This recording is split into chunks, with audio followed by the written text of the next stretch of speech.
Assalamualaikum warahmatullahi wabarakatuh. Bagaimana kabarnya anak-anakku sekalian? Baiklah, pada pertemuan kali ini kita akan melakukan pembahasan materi pada pertemuan pertama. Jadi, pada pertemuan yang lalu, anak-anakku sudah saya beri kesempatan untuk menganalisis materi, kemudian mencari hal-hal yang dianggap kurang jelas. Nah, untuk kali ini kita akan membahas hal-hal yang kurang jelas yang anak-anakku sudah kumpulkan kemarin. Baiklah, kita langsung saja mulai. Yang pertama yaitu, jadi anak-anakku kemarin ada yang menanyakan apakah lembaga keuangan merupakan satu-satunya faktor yang mempengaruhi perkembangan dan pertumbuhan sektor ekonomi bangsa. Nah, di sini kita bisa melihat selain lembaga keuangan, jadi ada beberapa faktor yang mempengaruhi pertumbuhan ekonomi dari suatu bangsa atau suatu negara. Di antaranya sumber daya alam, ada sumber daya manusia, ada modal, ilmu pengetahuan dan teknologi, infrastruktur, keadaan politik, sosial budaya, dan sistem pemerintahan. Jadi kemarin pertanyaannya aku mengatakan apakah satu-satunya. Jadi pertumbuhan ekonomi itu tidak hanya ditentukan oleh peran lembaga keuangan ya. Di sini sudah ada beberapa faktor yang mendukung untuk meningkatkan pertumbuhan ekonomi suatu bangsa atau suatu negara. Jadi saya kira jelas ya. Jadi lembaga keuangan bukan satu-satunya faktor yang dapat mempengaruhi pertumbuhan ekonomi. Kemudian kita lanjut ke yang kedua yaitu apa yang dimaksud dengan pihak surplus dan pihak defisit dalam istilah lembaga keuangan.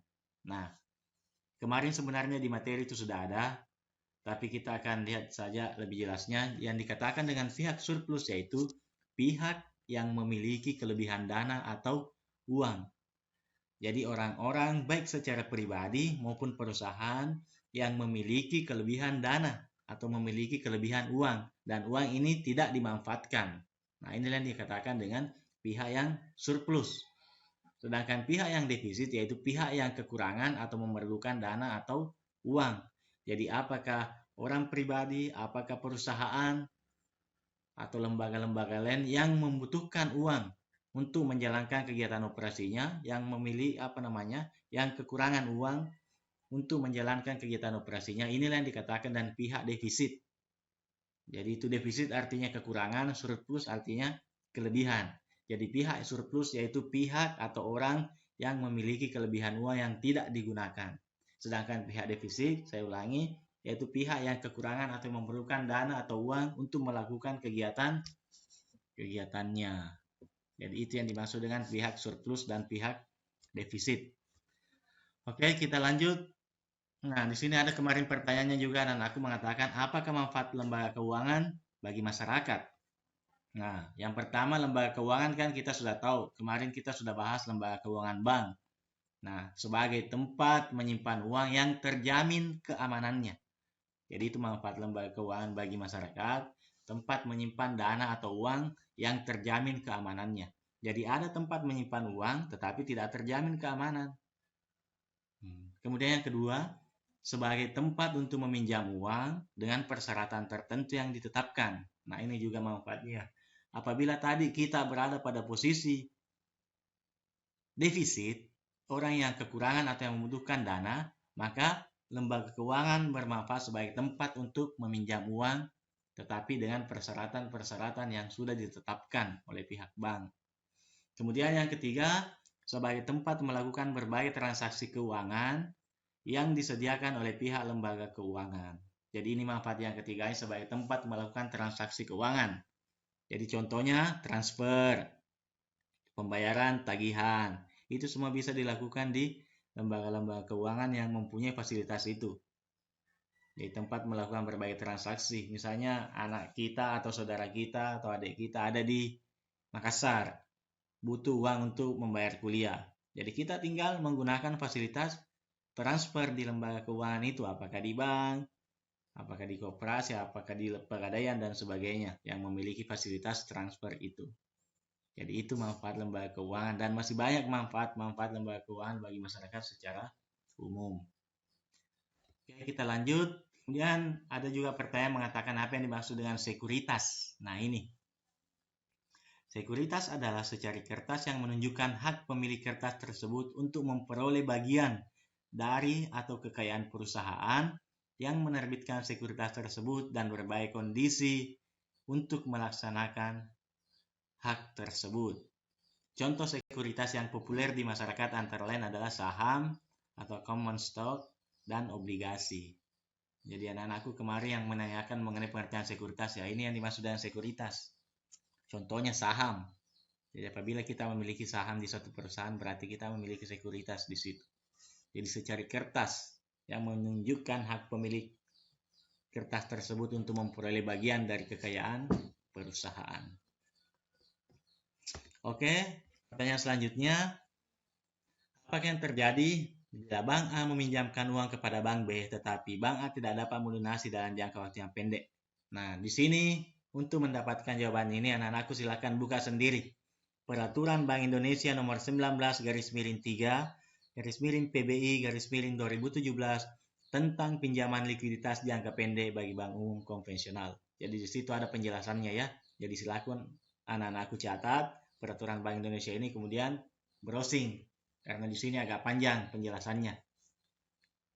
Selanjutnya, apakah bank menjamin dana nasabah apabila terjadi pembobolan bank? Ya jelas. Tadi dikatakan lembaga keuangan itu manfaatnya menyimpan uang yang terjamin keamanannya. Nah, di sini pertanyaannya, anak-anakku mengatakan apabila bank dibobol, apakah dana kita tetap aman? Nah, pihak bank menjamin sepenuhnya dana yang disimpan oleh nasabah di bank. Karena bank menyimpan penuh risiko penyimpanan dana nasabah di bank. Jadi apabila terjadi pembobolan, kita tidak usah khawatir karena bank menjamin dana kita. Bank menjamin dana kita pasti akan dikembalikan. Jadi itu. Kemudian pertanyaan selanjutnya, bagaimana caranya apabila kita bagaimana cara mendapatkan keuntungan apabila kita sebagai seorang pemegang saham? Ya. Apabila kita seorang pemegang saham di salah satu perusahaan, misalnya saya memiliki saham di Bank BRI. Bagaimana cara saya mendapatkan keuntungan? Nah, pemegang saham akan mendapatkan dividen atau laba atau keuntungan dari usaha yang dilakukan pihak bank dengan perjanjian yang telah ditetapkan. Jadi apabila saya memiliki saham di suatu perusahaan, setelah akhir tahun dihitung memiliki laba keuntungan sekian misalnya ratus juta, maka inilah yang akan dibagi kepada semua pemilik saham. Misalnya ada 10 pemilik saham. Laba atau keuntungannya 100 juta, maka 100 juta inilah yang akan dibagi kepada pemilik saham. Jadi itu cara saya untuk mendapatkan keuntungan apabila saya menanamkan saham di perusahaan-perusahaan tertentu. Kemudian pertanyaan selanjutnya dari anak-anakku, bagaimana bank mendapatkan keuntungan dari menghimpun dana dari masyarakat? Nah, bagaimana caranya bank mendapatkan keuntungan? Yaitu dengan menyalurkannya kembali ke masyarakat dalam bentuk kredit. Jadi dana nasabah yang dihimpun itu dalam bentuk tabungan, ini nanti bank akan menyalurkan kembali kepada masyarakat yang membutuhkan, kepada masyarakat yang tadinya defisit dengan bentuk kredit. Dari kredit inilah bank akan mendapatkan keuntungan dari bunga kredit. Jadi itu. Jadi pertanyaannya bagaimana bank mendapatkan keuntungan? Nah, di situ begitu siklusnya. Bank mengambil dana masyarakat dalam bentuk tabungan, kemudian bank menyalurkan kembali kepada masyarakat dalam bentuk kredit. Nah, kredit inilah ada bunganya. Bunga inilah yang menjadi keuntungan dari pihak bank. Ya, saya kira jelas itu ya. Kemudian kita lanjut. Bagaimana sistem pemberian bunga tabungan? Ini pertanyaannya juga. Sistem pemberian bunga tabungan tergantung dari kebijakan masing-masing bank. Mulai dari sistem bunga dan persentase bunga tiap periode yang diberikan kepada nasabah. Jadi sistem pemberian bunga itu tergantung dari bank. Bank A, bank B beda. Ada yang memberikan bunga misalnya 1% per bulan, ada yang 1,5% per bulan, ada juga yang memberikan misalnya bunga 0,5% per 15 hari. Jadi tergantung dari sistem yang dilakukan oleh masing-masing bank. Jadi itu, ada yang menggunakan sistem bunga tetap, ada yang menggunakan bunga menurun, dan sebagainya. Jadi itu tergantung dari kebijakan masing-masing bank dalam memberikan bunga kepada tabungan nasabah. Oke, lanjut. Laba bank yang belum dibagi adalah, nah ini pertanyaannya juga, adalah keuntungan bank yang belum dibagikan kepada pemegang saham. Jadi di situ kemarin laba bank yang belum dibagi ini yang dijadikan sebagai modal tambahan untuk menjaga likuiditas. Nah, apa yang dimaksud dengan laba bank yang belum dibagi? Apabila misalnya dalam satu periode tutup buku akhir tahun, keuntungan bank misalnya 100 juta. 50 juta ini dibagikan kepada pemegang saham. Nah, masih ada sisanya 50 juta. Inilah yang dimaksud dengan laba bank yang belum dibagi. Nah, jadi ada keuntungan yang belum dibagikan kepada pemegang saham. Inilah yang digunakan untuk menambah modal usahanya bank. Oke, kita lanjut. Kapan rupiah ditetapkan sebagai alat pembayaran yang sah? Nah, ini pertanyaannya juga temanmu, mengenai kapan rupiah ditetapkan sebagai alat pembayaran yang sah.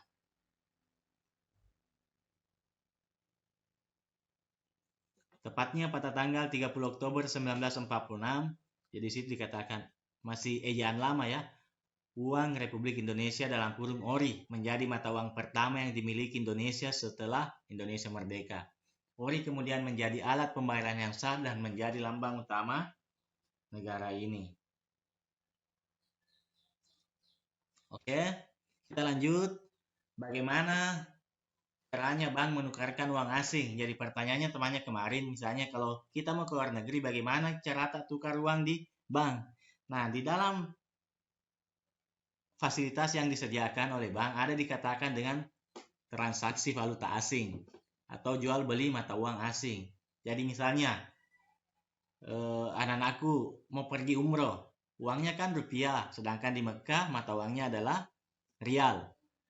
Bagaimana caranya? Nah, kita ke bank membawa rupiah kita, kemudian kita jual rupiah kita membeli rial.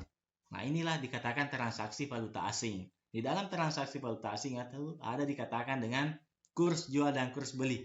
Nanti ini kita akan bahas pada semester selanjutnya kalau tidak salah mengenai transaksi valuta asing. Nah, inilah yang digunakan oleh bank. Fasilitas inilah yang digunakan oleh masyarakat apabila ingin ke luar negeri.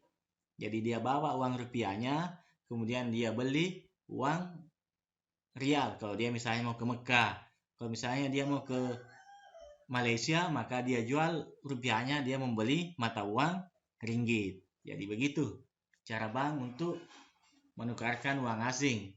Pertanyaannya kemarin temannya, kalau kita mau ke luar negeri Pak, bagaimana caranya? Nah ini, kita datang saja ke bank yang memiliki fasilitas jual beli mata uang asing. Bank pasti melayani itu. Oke, lanjut. Nah, saya kira ini juga banyak temannya yang tanyakan apa perbedaan dari simpanan tabungan, simpanan giro, dan simpanan deposito. Saya kira jelas ini ya. Tabungan adalah simpanan yang penarikannya dapat dilakukan menurut syarat tertentu yang disepakati. Biasanya bisa dilakukan melalui ATM atau langsung ke teller. Kemudian giro adalah penarikan yang dapat dilakukan setiap waktu menggunakan cek atau bilet giro. Jadi kalau rekening giro itu penarikannya digunakan menggunakan cek, bukan buku tabungan. Cek adalah surat berisi perintah dari nasabah agar bank membayarkan sejumlah dana dari rekening giro kepada orang yang namanya tertera pada surat itu. Jadi ini rekening giro tidak bisa diambil di ATM, tidak bisa diambil cuma dengan menggunakan buku tabungan. Jadi harus dibawa buku tabungan tak, kemudian ada cek yang kita bawa untuk mencairkan. Ini yang dikatakan dengan rekening giro. Kemudian yang ketiga, simpanan deposito adalah simpanan bank yang pencairannya hanya dapat dilakukan setelah jangka waktu tertentu dan syarat-syarat tertentu. Jangka waktu pencairan simpanan deposito biasanya 1 bulan, 3 bulan, 6 bulan, sampai dengan 24 bulan. Jadi tadi tabungan dengan giro kapanpun bisa kita tarik uang tak, kalau simpanan deposito tidak boleh. Sesuai dengan perjanjian. Misalnya saya menyimpan uang saya dengan menggunakan sistem simpanan deposito 3 bulan. Maka saya tidak bisa menarik uang saya kalau belum sampai pada 3 bulan itu. Beda dengan tabungan dengan giro. Kalau misalnya saya tabung sekarang, saya ambil nanti sore, bisa. Kalau deposito tidak bisa, karena ada jangka waktu tertentu. Dan apabila kita mengambil sebelum jangka waktu tertentu, maka kita ada penalti, ada denda. Sesuai dengan perjanjian yang telah disepakati. Oke, saya kira jelas itu. Kemudian, ada juga temannya menanyakan apa itu sistem moneter. Nah, di sini sistem moneter adalah lembaga atau institusi yang dapat menciptakan uang kertas, uang gira, dan kuasi. Yang termasuk sistem moneter adalah bank-bank atau lembaga yang ikut menciptakan uang giral. Oleh karena itu, sistem perbankan merupakan bagian dari integral sistem moneter. Jadi nanti kita akan bahas lebih lanjut ini pada materi selanjutnya. Ada pembahasan tersendirinya ini. Kemudian kita lanjut. Ada juga temannya bertanya mengenai clearing. Nah, clearing adalah, atau dalam bahasa Inggris itu clearing dikatakan sebuah istilah dalam dunia perbankan dan keuangan yang menunjukkan suatu aktivitas yang berjalan sejak saat terjadinya kesepakatan untuk suatu transaksi hingga selesainya pelaksanaan kesepakatan tersebut. Oke, kita lanjut. Nah, di sini juga temannya ada yang bertanya bagaimana cara mengajukan kredit, mengajukan pinjaman. Jadi tergantung, masing-masing bank memiliki mekanisme atau cara yang berbeda dalam memberikan kredit. Kemudian jenis kredit juga masing-masing berbeda cara pengajuannya. Jadi ini apabila pertanyaannya bagaimana cara mengajukan kredit, itu tergantung dari bank yang menyediakan, kemudian jenis kredit apa yang kita mau. Beda itu kredit pegawai syaratnya dengan kredit usaha, beda kredit jangka pendek syaratnya dengan kredit jangka panjang. Ada juga dikatakan kredit usaha rakyat, itu beda semua. Jadi beda-beda cara mengajukan, beda-beda juga persyaratannya. Tergantung dari bank. Nah, kemudian pertanyaan selanjutnya dari anak-anakku, maksud dari persetujuan prinsip minimal 30% dari modal yang di-store. Jadi ini ada pada pembahasan syarat-syarat pendirian bank. Nah, silahkan diperhatikan, menurut Peraturan Bank Indonesia Nomor 20 Tahun 2000 tentang Bank Umum, Pasal 4 dijelaskan bahwa apabila kita mau membuat atau mendirikan bank baru, kita harus menyetor dana sebesar 3 triliun sebagai modal awal. Berapa itu 3 triliun? 3.000 miliar. Berapa itu 3.000 miliar? Ya, 300.000 juta. Nah, begitu. Jadi dikatakan di sini maksud dari persetujuan prinsip minimal 30%. Jadi apabila kita mau mendirikan bank, kita harus menyetorkan dana awal sebesar 30% dari 3 triliun. Berapa itu? 900 miliar. Jadi itu, apabila sudah ada masuk uang 900 miliar, itu sebagai dana awal, maka sudah bisa mengajukan untuk pendirian kredit. Untuk mendirikan bank. Jadi begitu. Nah, kemudian pertanyaan selanjutnya dari anak-anakku, apabila ada salah satu persyaratan pendirian bank tidak dipenuhi, apakah kita bisa mendirikan bank? Ya, jawabannya tidak.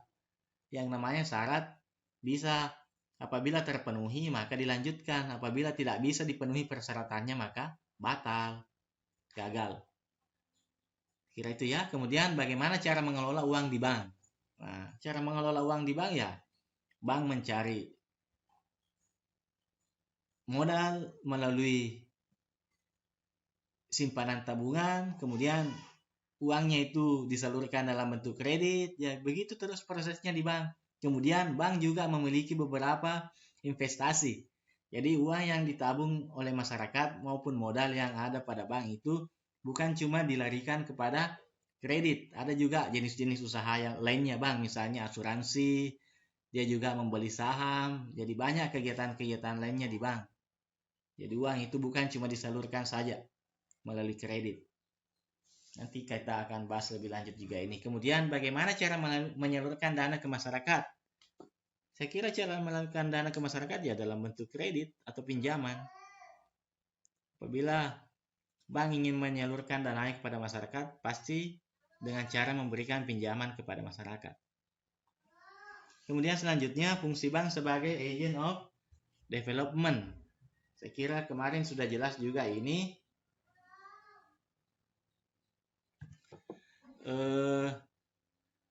Agent of development artinya agen pembangunan. Nah, fungsinya bank sebagai agen pembangunan apabila ada perseorangan atau perusahaan yang membutuhkan dana untuk membangun, membutuhkan dana untuk mengembangkan usaha, maka fungsinya bank sebagai agent of development yaitu bank memberikan bantuan pinjaman, bank memberikan bantuan modal kepada pengusaha-pengusaha atau perusahaan-perusahaan tersebut. Makanya bank dikatakan sebagai agen pembangunan karena bank membantu dalam proses pembangunan yang dilakukan oleh perusahaan atau perseorangan tersebut. Jadi itulah sebagian besar. Jadi ada beberapa pertanyaan yang sama dan ada beberapa pertanyaan yang saya anggap tidak perlu dibahas. Jadi semua pertanyaan ini merupakan kumpulan dari pertanyaan-pertanyaan anak-anakku yang sudah dikirimkan dalam bentuk tugas. Kemudian saya bahas di sini secara simpel. Jadi apabila ada hal-hal yang kurang jelas, maka silakan ditanyakan lagi dalam sesi berikutnya. Saya kira untuk pembahasan materi mengenai memahami lembaga keuangan bank pada pertemuan kali ini saya kira cukup. Terima kasih atas perhatiannya. Assalamualaikum warahmatullahi wabarakatuh.